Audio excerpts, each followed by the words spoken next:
আসসালামু আলাইকুম ভিউয়ার্স, কেমন আছেন সবাই? চলে আসলাম নতুন আরেকটি ভিডিও নিয়ে। তো আজকের ভিডিওটা হলো পুরাতন ফার্নিচারে কিভাবে নতুন করে গোল্ডেন কালার লেকার পালিশ করবেন এই বিষয় নিয়ে আজকের ভিডিওটা। তো ভিডিওটা সবাই না টেনে শেষ পর্যন্ত দেখবেন। তো পুরাতন ফার্নিচারে নতুন করে গোল্ডেন কালার লেকার পালিশ করতে গেলে যেই পুরাতন ফার্নিচারটাকে আপনি গোল্ডেন কালার করতে চাচ্ছেন নতুন করে, ওই পুরাতন ফার্নিচারটাকে প্রথমে 240 পেপার দিয়ে ভালো করে ঘষে নিতে হবে। কারণ এই পুরাতন যে টপ কোটটা, এটা যদি আপনারা রিমুভ না করেন, মানে যদি প্রথম অবস্থায় না তুলে ফেলেন ঘষিয়ে, তখন কিন্তু পরবর্তীতে এটা ফাটা দিয়ে দিবে। পরবর্তীতে যখন আপনি আবার নতুন করে লেকার পালিশটা মারতে যাবেন তখন এটা ফাটা দিয়ে দিবে। তো যাতে ফাটাটা না দেয় তার জন্য সর্বপ্রথমে ভালো করে 240 পেপার দিয়ে পুরো ফার্নিচারটাকে ঘষে নিতে হবে, যাতে আমাদের এই ফার্নিচারটা কখনো ফাটা না মারে। তারপর এটাকে ক্লিয়ার সিলার মারার জন্য ক্লিয়ার সিলারটা মিক্স করতে হবে। তো ক্লিয়ার সিলার মিক্স করবেন কিভাবে? প্রথমে 1 লিটার ক্লিয়ার সিলার দিয়ে দিবেন, তারপর দিবেন 1 লিটার 446 থিনার, তার সাথে দিবেন আপনারা হার্ডনার। তো হার্ডনারের পরিমাণ কতটুকু দিবেন? তো এখানে কিন্তু আমরা অনেকেই ভুল করে থাকি, অনেকেই বেশি দিয়ে দেই, অনেকেই কম দিয়ে দেই। বেশি দেওয়ার কারণে ফাটা দিয়ে দেয়, আর কম দেওয়ার কারণে আমাদের ক্লিয়ার সিলারটা অনেকটা সময় নেয় শুকানোর জন্য। তো 1 লিটার ক্লিয়ার সিলারের সাথে 1/2 লিটার পরিমাণ হার্ডনার দিতে হয়। এর থেকে বেশিও দেওয়া যাবে না, কমও দেওয়া যাবে না। যদি বেশি দেন তাহলে ফাটা দিয়ে দিবে, আর যদি কম দেন সেই ক্ষেত্রে আপনাদের ক্লিয়ার সিলারটা শুকানোর জন্য অনেকটা সময় নেবে। তো সব কিছু ঠিকঠাক মতো দেওয়ার পর ভালো করে নাড়াচাড়া দিয়ে মিক্স করে নেবেন। মিক্স করে নেওয়ার পর যখন আপনারা ক্লিয়ার সিলারটা মারবেন, অবশ্যই ক্লিয়ার সিলারটাকে সুতি কাপড়ের সাহায্যে ছেঁকে তারপর গানের মধ্যে নেবেন। দেন ছেঁকে নেওয়ার পর আপনারা গানের হাওয়াটা মিডিয়াম করে আপনারা ক্লিয়ার সিলারটা মারবেন একেবারে পাতলা করে। যেহেতু এটা পুরাতন ফার্নিচার, সেই ক্ষেত্রে এটার উপরে পাতলা করে ক্লিয়ার সিলার মারতে হবে। যদি আমরা বেশি ভারী করে ক্লিয়ার সিলারটা মারি সেই ক্ষেত্রে আমাদের ফার্নিচারটা ফাটা মারার সম্ভাবনা থাকতে পারে। তো তার জন্য আর কি আমরা পাতলা করে ক্লিয়ার সিলারটা মারবো, যাতে আমাদের ফার্নিচারটা ফাটা না মারে। আর অনেক দিন পর ভিডিও বানাইতেছি, অনেক দিন পর ভিডিওতে ভয়েস দিচ্ছি, অনেক ধরনের প্রবলেম হচ্ছে, আপনারা এগুলা ক্ষমার দৃষ্টিতে দেখবেন। অবশ্যই আপনারা যদি যে ফার্নিচারটার মধ্যে কাজ করবেন ওই ফার্নিচারের ভিতরটাও যদি আপনারা কালারটা চেঞ্জ করতে চান, সেই ক্ষেত্রে ভিতরের মধ্যেও ভালো করে ঘষা দিয়ে ক্লিয়ার সিলারটা মারতে হবে পাতলা করে। কারণ পাতলা করে মারলে উপরের যে টপ কোটের যে শাইনিংটা, এটা আমরা তো প্রথমেই ঘষিয়ে ফেলে দিব। তারপর এই শাইনিংটা যাতে দ্বিতীয়বার ফাটা না মারে সেই ক্ষেত্রে আমরা পাতলা করে ক্লিয়ার সিলার মারবো। ক্লিয়ার সিলার মারার পর এটাকে শুকানোর জন্য সময় দিবেন ম্যাক্সিমাম 2 ঘন্টা। শুকিয়ে যাওয়ার পর আপনারা আবারও 240 মিডিয়াম পুরাতন কাগজ দিয়ে আপনারা ভালো করে ঘষে নেবেন। যদি জালি থাকে সেক্ষেত্রে জালির ভিতরটাও ঘষে নেবেন, আর যদি প্লেন নকশা হয় তাহলে নকশাটা ঘষে নেবেন। আর যেহেতু আমি একটা সুরেক কাজ করতেছি, এই সুরেকটা 3টা পাল্লাই কিন্তু জালি, যার কারণে আমার এটার মধ্যে অনেকটা সময় লাগতেছে। আর বডিটার মধ্যে যদি পুটিন লাগে কিংবা পাল্লার মধ্যেও যদি পুটিন লাগে সেক্ষেত্রে পুটিন মারবেন। পুটিন মারার পর পুটিনটা শুকানোর জন্য সময় দিবেন, দিয়ে 240 মিডিয়াম পুরাতন পেপার দিয়ে আপনারা ভালো করে ঘষে নেবেন। ভালো করে ঘষে নেবেন, কারণ আপনারা যে ক্লিয়ার সিলারটা মারছেন এই ক্লিয়ার সিলারটা যদি ভালো করে না ঘষেন সেই ক্ষেত্রে কিন্তু দাঁড় থাকবে, এবং যে বালু যে জিনিসটা অনেকেই বলেন যে আমরা ফিনিশিং দেওয়ার পর বালু থাকে, এই প্রবলেমটা দেখা দিবে। আর অবশ্যই আপনারা যখন কালার মারবেন, কালার মারার পর অবশ্যই একটা পাতলা ঘষা দিয়ে দিবেন। তো এখন আমরা মিক্স করব গোল্ডেন কালার। তো গোল্ডেন কালার মিক্স করার জন্য সর্বপ্রথমে আমরা 1 লিটার টপকুট দিয়ে দিব, 100% টপকুট যেটাকে বলে, হাই গ্লেজ যেটা, এটা 1 লিটার দিয়ে দিব। তার সাথে দিয়ে দিব আমরা 446 থিনার 1 লিটার। আর হার্ডনারের পরিমাণটা আমরা এখানে কতটুকু দিব? যেহেতু আমরা গোল্ডেন কালার মিক্স করতেছি আর গোল্ডেন কালারটা হলো পাউডারের, সেই ক্ষেত্রে আমরা হার্ডনারের পরিমাণটা একটু বেশি দেব, 600 গ্রাম দিব। এই টপকোট মিক্স করার সময় আমরা 600 গ্রাম হার্ডনার দিব, কারণ এই টপকোটটা দিয়ে কিন্তু আমরা গোল্ডেন কালারটা মিক্স করব, যার কারণে আমরা 600 গ্রাম হার্ডনার দিব, যাতে আমাদের গোল্ডেন কালারটা শুকিয়ে যায় তাড়াতাড়ি, মানে নির্দিষ্ট একটা সময়ের ভিতরে যাতে শুকিয়ে যায়। তো আমি টপকোটটা মিক্স করে গোল্ডেন কালার যেটার মধ্যে আমরা মিক্স করব এই বোতলের মধ্যে আমি টপকোটটা নিয়ে নিলাম। তারপর এখন আমরা যেটা দিব সেটা হলো গোল্ডেন পাউডার। এই পাউডারের সাহায্যে কিন্তু আমরা গোল্ডেন কালারটা করব। তো পাউডারের পরিমাণ আমরা কতটুকু দিব?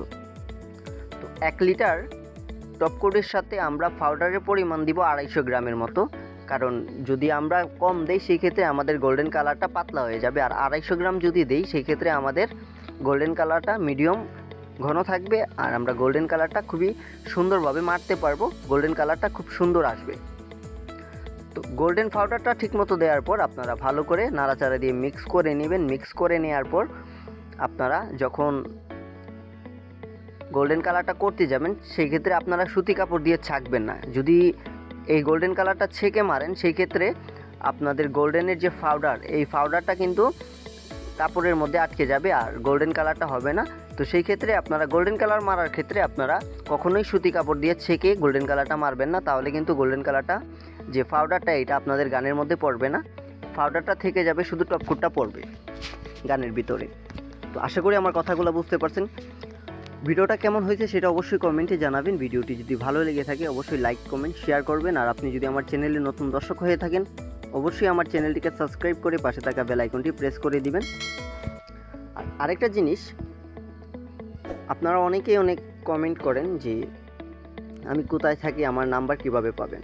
তো আমার মূল ঠিকানা হলো সিলেটে, আমি সিলেটে থাকি, সিলেটে কাজ করি। আর আমার নাম্বারটা পাবেন আপনার ফেসবুক পেজে। আমার পেজের লিঙ্ক কিন্তু সবসময় আমার ভিডিও ডিসক্রিপশন বক্সে দেয়া থাকে, কিংবা আপনি আমার চ্যানেলের অ্যাবাউট সেকশনে গেলেই পাবেন। আমার নাম্বার দেয়া আছে, জিমেল দেয়া আছে, আপনারা চাইলে আমার সাথে কন্ট্যাক্ট করতে পারেন। কিংবা অনেকেই আছেন স্পন্সরের জন্য আমাকে নক দেন, কিংবা অনেকেই পারতেছেন না নক দেওয়ার জন্য, আপনারা চাইলে আমার এই জিমেলের মধ্যে কিংবা আমার নাম্বারে আমার সাথে সরাসরি কন্ট্যাক্ট করতে পারেন, যে কোনো স্পন্সরের জন্য হোক কিংবা যে কোনো কাজের জন্যই হোক। আর এই যে আমি বডির ভিতরটা মারলাম, এই বডির ভিতরটা আপনারা একটু খেয়াল করে মারবেন। কেন বলতেছি, অনেক সময় অনেকেই দেখা যায় বডির ভিতরটা মারতে গেলে ঝুলে ফেলে। আমরা কিন্তু ঠিকই কাজ করতেছি, বাট বডির ভিতরটা যখন আমরা মারতে যাই তখন আমাদের কালারটা ঝুলে যায়। এই প্রবলেমটা দেখা দেয় কম বেশি সবারই দেখা দেয়। আমরা বডির ভিতরটা কিভাবে মারলে আমাদের বডির ভিতরের কালারটা ঝুলবে না। বডির ভিতরটা যখন আমরা মারতে যাব তখন হাওয়াটা বেশি কমও না বেশি মিডিয়ামও না, মোটামুটি রেখে আমরা মারবো। মিডিয়ামও রাখবো না, বেশি হাইও দিব না, মোটামুটি রেখে আর কি আমরা মারবো। তাহলে কিন্তু আমাদের বডির ভিতরে যখন আমরা কালারটা মারবো তখন কিন্তু আমাদের কালারটা ঝুলবে না। তো এখন আমরা টপকোট মিক্স করব আবারও। শুরুতেই আমরা 1 লিটার টপকোট দিয়ে দিলাম। তো এখন আমরা দিব 1 লিটার 446 থিনার, তারপর আমরা দিব হার্ডনার। তো ফিনিশিং দেওয়ার যে টপকোটটা এটা আমরা যদি মিক্স করি 1 লিটার টপকোটের সাথে আমরা কতটুকু হার্ডনার দেব, আমরা কি 600 গ্রাম দেবো নাকি এর থেকে বেশি দেবো না আরও কম দেবো। তো ফিনিশিং দেওয়ার যে টপকোটটা এইটা মিক্স করার সময় আমরা হার্ডনারের পরিমাণ দিব 1/2 লিটার, মানে 500 গ্রাম। 500 গ্রাম কেন দিব, আমরা কালারটা মারার সময় যখন আমরা মিক্স করছি তখন কিন্তু আমরা 600 গ্রাম হার্ডনার দিছি, এখন আমরা 500 গ্রাম দিব। যদি আমরা 2বার হার্ডনারের পরিমাণটা বেশি দিই সেই ক্ষেত্রে আমাদের কালারটা ফাটা দিয়ে দিবে। কালারটা যাতে ফাটা না মারে সেই ক্ষেত্রে আমরা 600 গ্রামের জায়গায় 500 গ্রাম দিব। 500 গ্রাম দিয়ে আমরা ভালো করে নাড়াচাড়া দিয়ে মিক্স করে নিব। দেন তারপর আমরা যখন টপকুটটা নিব অবশ্যই ছেঁকে তারপর আমরা টপকুটটা নিয়ে মারবো। আর ফিনিশিং দেওয়ার সময় একটা জিনিস খেয়াল রাখবেন, আপনার গানের দিক দিয়ে যে পানিগুলো আসে এই পানিগুলো আপনারা শুরুতেই আপনারা মেশিন থেকে বের করে নেবেন। বের করে নেওয়ার পর আপনারা ফিনিশিংটা শুরু করবেন। অনেকেই দেখা যায় যে আমরা পানিটা বার করি না, ফিনিশিং দেওয়ার সময় গানের দিক দিয়ে পানি চলে আসে আর গ্লেজটা নষ্ট হয়ে যায়। তো এই ধরনের প্রবলেম যাতে না হয় তার জন্য আগেই আপনারা মেশিনের ভিতরে যে পানিটা ওই পানিটা বের করে নেবেন। বের করে নেওয়ার পর আপনারা ফিনিশিংয়ের কাজটা শুরু করবেন। আর ফিনিশিংয়ের কাজ বলেন এবং কালারের কাজ বলেন, যে কোনো কাজ আপনারা একটু সময় দিয়ে করবেন। সময় দিয়ে কাজ করলে কাজের ফিনিশিংটা ভালো হয়, কাজের কোয়ালিটিটা ভালো হয় এবং আপনার ফার্নিচারের মধ্যে হাই গ্লেজ আসবে। যেরকম আপনি চাচ্ছেন আপনার ফার্নিচারের মধ্যে আপনার চেহারাটা দেখতে পারবেন, এরকম গ্লেজ যারা চাচ্ছেন তাদের জন্য কিন্তু এই সাজেশনটা আমার, যে আপনারা একটু স্লোভাবে কাজ করেন, মিডিয়ামভাবে কাজ করেন, তাহলে আপনার ফার্নিচারের মধ্যে ফিনিশিংটা ভালো আসবে এবং গ্লেজটাও ভালো আসবে। তাড়াহুড়া করে কাজ করলে কিন্তু কখনোই ভালো হয় না এবং ফিনিশিংটাও আসে না। যত মানুষ তাড়াহুড়া করে কাজ করে তাদের কাজের মধ্যে একটা না একটা প্রবলেম থাকে, হয় গ্লেজ কম আসে কিংবা হয় দাস থেকে যায় কিংবা ফাটা দিয়ে দেয় কিংবা কালারটা ঠিকভাবে ম্যাচিং করতে পারে না, মিক্স করতে পারে না, এই ধরনের প্রবলেমটা দেখা দেয়। আমরা যদি একটু ঠান্ডা মাথায় কাজ করি সেক্ষেত্রে আমাদের এই ধরনের কোনো প্রবলেম দেখা দিবে না এবং আমাদের ফার্নিচারের কোয়ালিটিটা বেস্ট কোয়ালিটির ফার্নিচারটা হবে এবং কালারের কোয়ালিটিটা বেস্ট থাকবে। অন্যান্য নর্মাল মানুষ মিস্ত্রি থেকে আমাদের কালারটা যে ফার্নিচারটা কালার করব এই কালারের কোয়ালিটিটা অনেক বেস্ট থাকবে এবং হাই গ্লেজটা লং টাইম থাকবে। তো আমরা অনেকেই গ্লেজ মারি কিন্তু আমাদের হাই গ্লেজটা লং টাইম থাকে না, কিছুদিন পর মানে 2 থেকে 3 দিন পর আমাদের গ্লেজটা নষ্ট হয়ে যায়, ম্যাট হয়ে যায়। তো এরকম প্রবলেম যদি আপনারা না আনতে চান সেই ক্ষেত্রে আপনারা একটু সময় দিয়ে কাজ করেন, আর তাড়াহুড়া করে যদি কাজ করেন সেই ক্ষেত্রে এইরকম প্রবলেমটা হবে। তো ভালো থাকবেন সবাই, দেখা হবে নতুন আরেকটা ভিডিওতে। আমার এই যে কাজটা পুরো ফুল কমপ্লিট, ফিনিশিং দেওয়া শেষ। আল্লাহ হাফেজ, দেখা হবে নতুন আরেকটা ভিডিওতে।